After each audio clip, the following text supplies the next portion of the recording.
Going into this game, the Minnesota Vikings were 5-0, but coming out, they're 5-1, and the Detroit Lions are now kings of the NFC North once again. We're going to talk about it. Stay tuned. What are we? What makes us what we are and what we're going to be? It's grit. It's what we started with last year, guys. It doesn't matter if you have one ass cheek and three toes. I will beat your ass. Can definitely compete with the big dogs. 10-5 end zone touchdown Detroit Lions. You guys are unbelievable, man. I'm telling you. We are driven by Detroit. Hello, Detroit Lions friends and family members. Welcome on back to yet another episode of MCM Motor City Mania. I'm your host, David T. Pike. And as always, we're diving on in. My friends, I'm going to tell you this right now. This is a great day. It is an awesome day. It's always an awesome day when my Lions win. But when you win against a division rival, which has huge importance and impact for a playoff race, but then on top of that, you knock off a division rival that was unbeaten, and on top of that, you take over the lead in your division, that's just literally just adding icing and a cherry on top. That's just beautiful. But let's think about this, folks. This game was literally exactly what everybody thought it was going to be. Very tight, very tough. It was a game that pitted two really good teams against one another. And within that, it pitted two great units against each other. Lions offense versus the Vikings defense.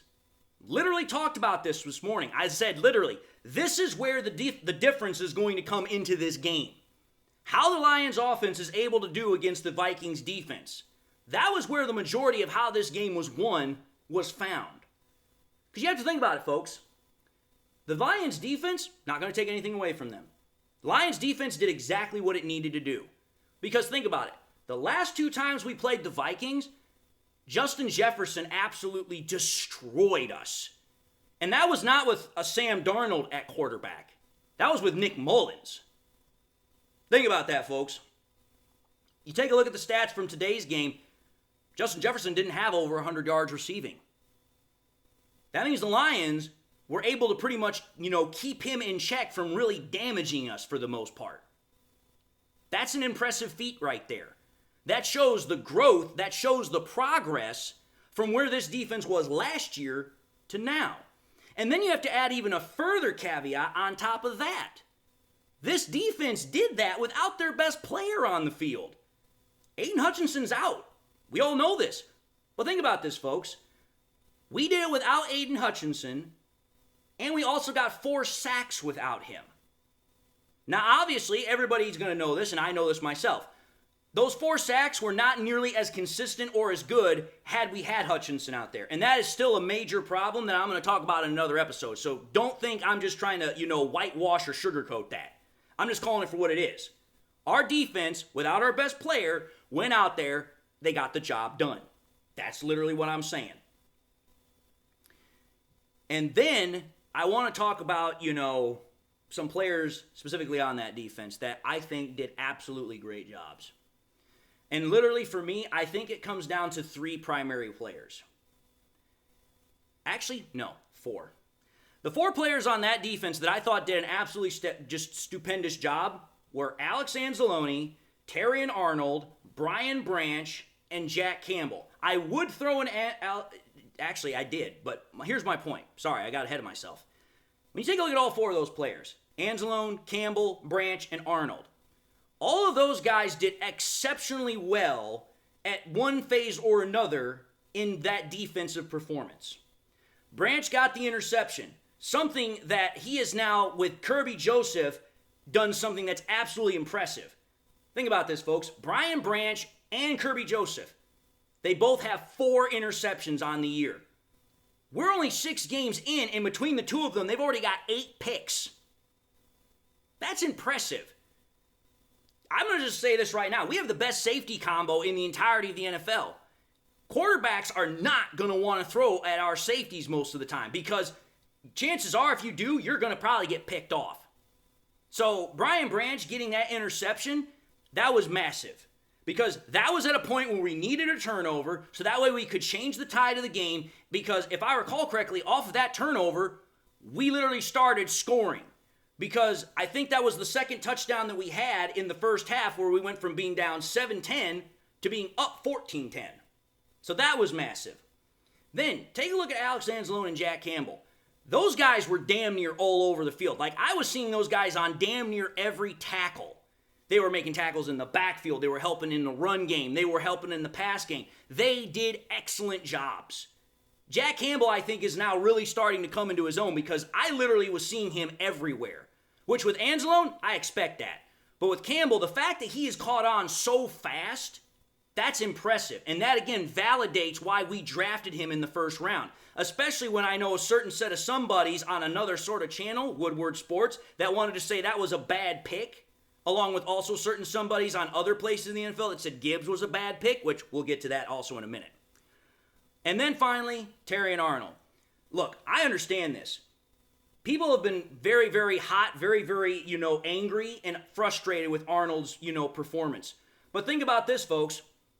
Arnold didn't have a single problem today. Literally didn't. I don't remember a penalty being called against him. And Arnold did some pretty good coverage on Justin Jefferson, the best wide receiver in the NFL. For all the people that said he wanted to be, that he should be benched, for other people saying he was already a bust and blah, blah, blah, blah, it's like, dude, he went out there and he played against the best wide receiver in the NFL. And mind you, that's the literal 6th game where Terrion Arnold has played against some of the best wide receivers in the NFL. And he came out pretty damn clean from it. Again, I got to give the kid kudos. You have to give him kudos. If you're going to tear him down just as easily, you better freaking give him praise when he's done what he's done. And ultimately, just to wrap everything up with the defense here really quickly, Aaron Glenn has done such a fantastic job this year. I know I've been one of his harshest critics, and I justify that from way back in the day.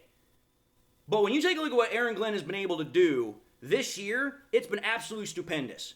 He's been able to maintain the rush defense. He's also been able to increase the ability of us to get after the quarterback, and the pass defense, as terms of coverage, is a lot better.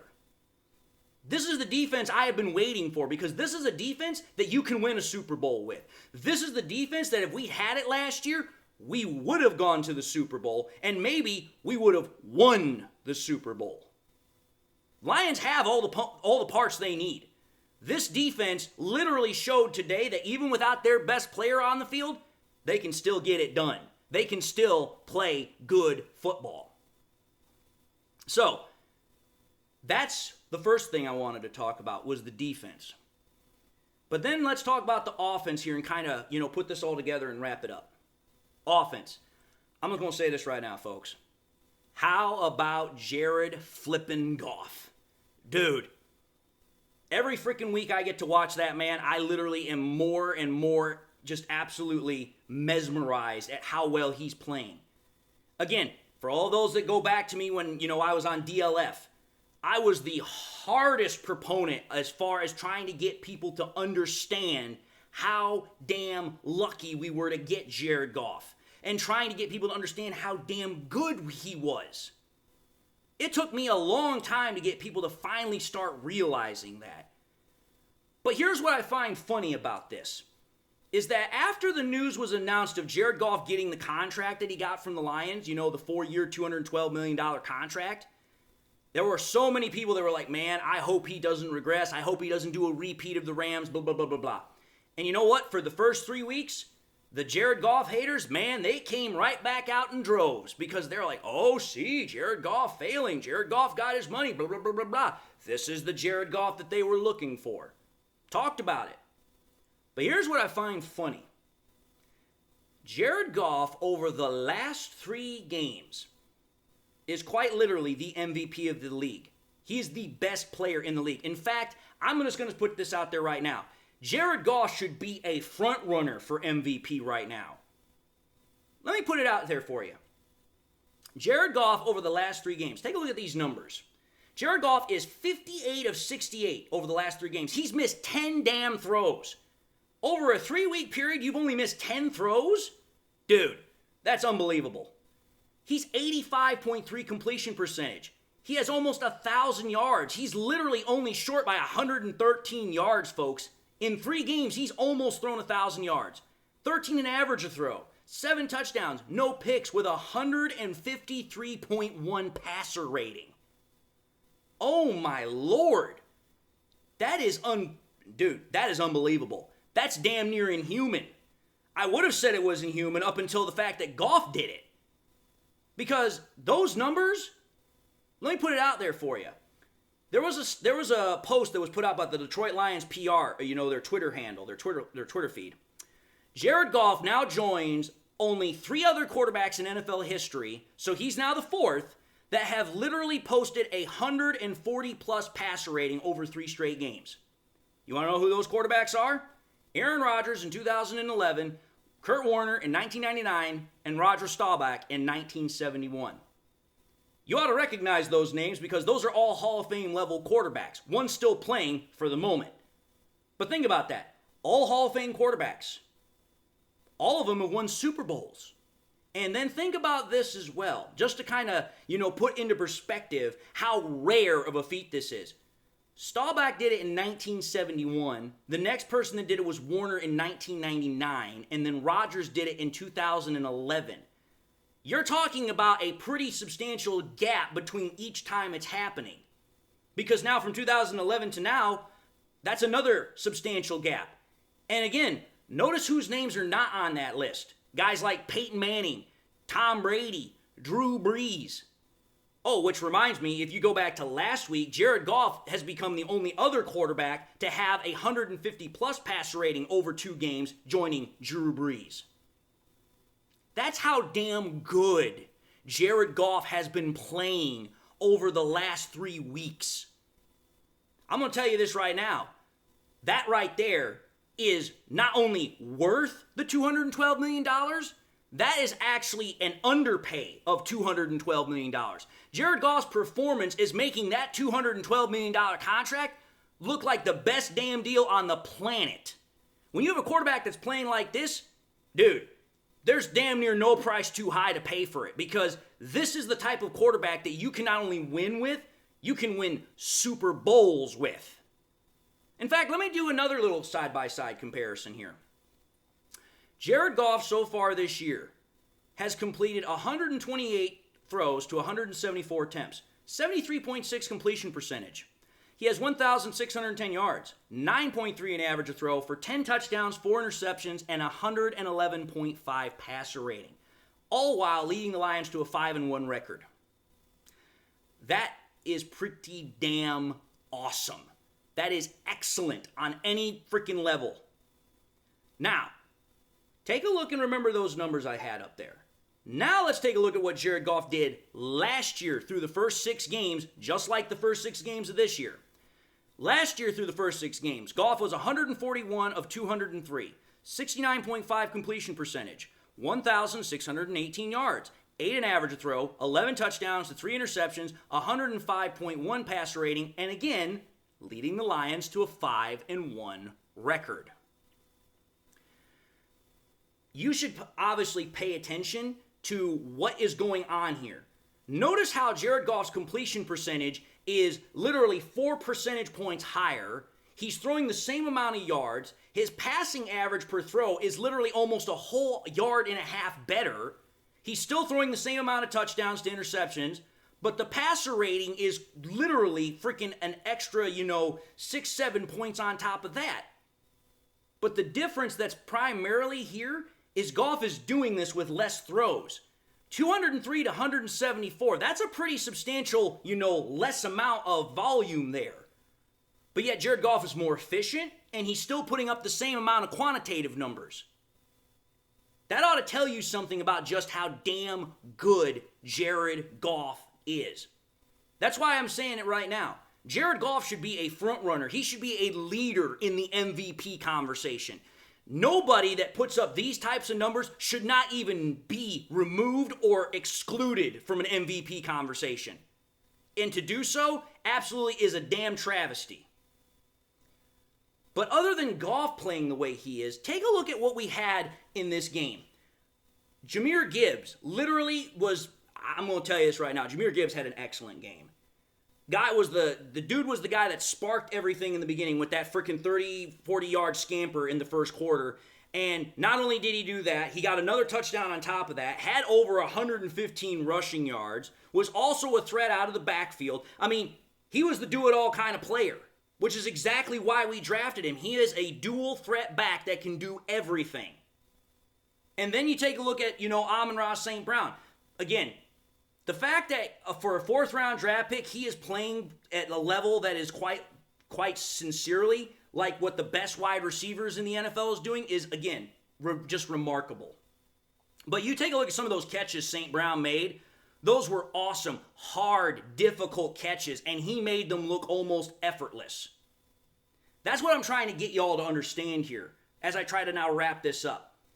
The reason why I'm saying that the Lions are now, again, the king in the North, other than just the simple fact that, we have the best record in our division, is because you go back to the beginning of this week, there were a lot of people that thought the Lions were going to have a really difficult time playing against the Vikings because, the Vikings this, the Vikings that, blah, blah, blah, blah, blah. And it's like, dude, the Lions literally had to once again prove themselves when they shouldn't have had to prove themselves.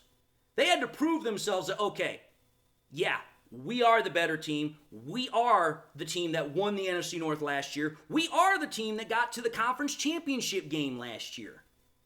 We had to once again prove to everybody that we were the kings of the North.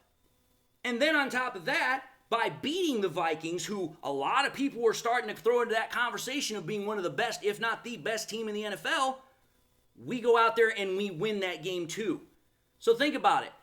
The Lions had to prove once again that not only they were the best team in the NFC North, but also that there's somebody that should be realistically, seriously taken for a Super Bowl contender. Because I'm going to tell you this right now.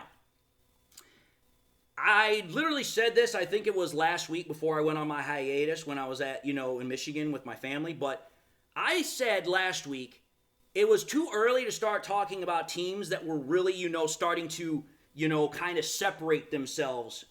But it's like, dude, you name me one other team right now that has played like the Lions have and that has established sheer supremacy. Dominance. You can't. The Chiefs are not even playing at a level like the Lions are. They're not even close. There is no team right now that literally is playing at such a level like the Lions are. And again, this is without our best player on defense. Yeah, Aiden Hutchinson, because think about it. How many freaking analysts were like, oh yeah, Aiden Hutchinson, that's going to put a damper on the Lions' chances to go to the Super Bowl. It might completely take it all away. Really? You think so? That's what this win tells me. Because it's like, listen, you think that we can't do something just because we lost one player, albeit a great player, probably a Hall of Fame player one day. But it's like, listen, this team's resilience, this team's grittiness, don't ever count us out. Don't ever underestimate us. Because I'll tell you this right now, we will take great offense to that and we will come back and kick you in the ass. We will bite your kneecaps off. Doesn't matter if you are a division rival. Doesn't matter who you are. That's what this game tells me. Because not only did we have a comeback victory over the Vikings by, actually literally coming back from being down 28-29 in the fourth quarter and going up 31-29 because of that great kick by Jake Bakes from 44 yards. But we had a comeback in terms of the respect that the NFL owes us. We had a comeback in the NFL being like, okay, here, the Lions are that team. They are that team you do not want to mess with. This is a team right now that I guarantee you, nobody, I mean it, nobody wants to play us. Packers? I don't give a damn. Packers are not that good. They barely beat the freaking Texans. The Texans are a good team, but they aren't the Lions. The Bears? Yeah, Caleb Williams might be getting better. But Caleb Williams ain't going to do anything really for a lot when it comes to our defense. And our offense is playing at a level that even a defense like Brian Flores could not stop. That's what I'm trying to say. This comeback win has so much coming out of it as far as what it means to not only the Lions and the fan base, but also to the NFL and all the people that are like, oh yeah, this is a team we are going to have to pay attention to. We are going to have to respect because they've earned it. But anyway, folks, Having said that, I'm going to end this episode. I'm going to get set up for the live stream that I'm going to have probably in about 2 hours from now. And with that having been said, I'm going to say thank you all for watching yet another episode of MCM Motor City Mania. If you like what you saw, by all means, I highly encourage y'all to watch the next episode. Also encourage y'all to do one of these 3 things: like, comment, and subscribe to the channel. If by chance you subscribed in the past and you forgot to do so at the time, I want to highly encourage y'all, make sure you hit that bell notification icon so that way you guys never miss any more content that I push out. I also want to encourage y'all to share the content with your Lions friends and family members. Share it here on YouTube, share it on Twitter, share it on Facebook, share it anywhere and everywhere you possibly can, because the more we can do that, the greater the channel can grow and spread. And with that being said, whether you are a first-time viewer or you've been with me since the beginning, I hope you all enjoyed the content. I hope you all got something in your life that makes you happy, makes you smile. And if you're a Lions fan, I can definitely guarantee that right now. But having said that, I just want to say thank you all for everything that you guys do. You guys are an awesome crowd. And until the next time we meet, God bless.